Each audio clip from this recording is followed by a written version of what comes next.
everyone, and welcome back to another episode of EyeWonder. Today, I wonder what the anatomy and the function of the eye is.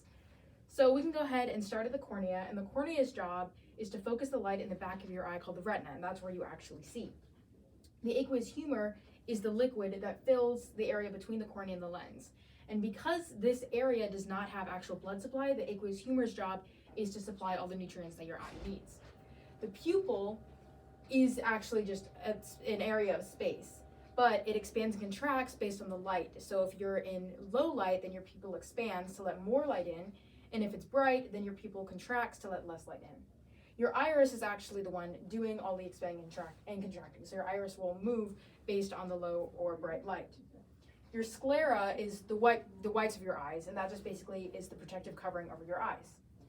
The ciliary body is in charge of producing the aqueous humor, which again is the nutrient supplier of your eye. The lens's job is to focus the light also in the back of your eye, and the angle's job is it's the drainage system of the aqueous humor. So if we go all the way to the back of the eye, we have the retina, which is where all of your rods and cones are, and that's actually where you see. And on the retina, you have the macula, which is where most of the rods and cones are focused, and this is where you're going to have the sharpest sight.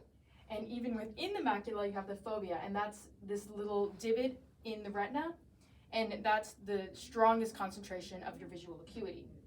In the very back, you have the optic disc, which is where your optic nerve spreads out onto your retina, and that's called the blind spot because there's no receptors there.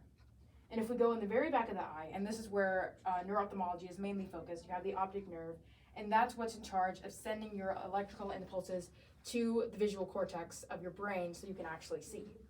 And now we're going to talk about what the clinical importance of the anatomy of the eye is. So the eyeball, as Virginia has demonstrated, it's like a camera. The whole front of the eye's job is to take the beams of light and focus them on the center of your vision and on your retina. So the front part of your eye is like the lens of the camera. Even the lens of the eye is called the lens. And the retina is like the film in your camera. It records the signal, and then that signal is carried on a wire called the optic nerve. It carries the information to your brain to interpret the signal. So it's like if you're downloading a picture from your camera, you need to have a cord to do that, and your cord is called the optic nerve. You are collecting the photoreceptor information from the retina, and the whole front of the eye's job is to focus the beam on the retina. So clinically, we've got front of the eye, focusing, back of the eye, retina, capture the picture, and the electrical signal is carried on the nerve, and then you can interpret in the brain. And this is the clinical significance of everything that Virginia drew for you.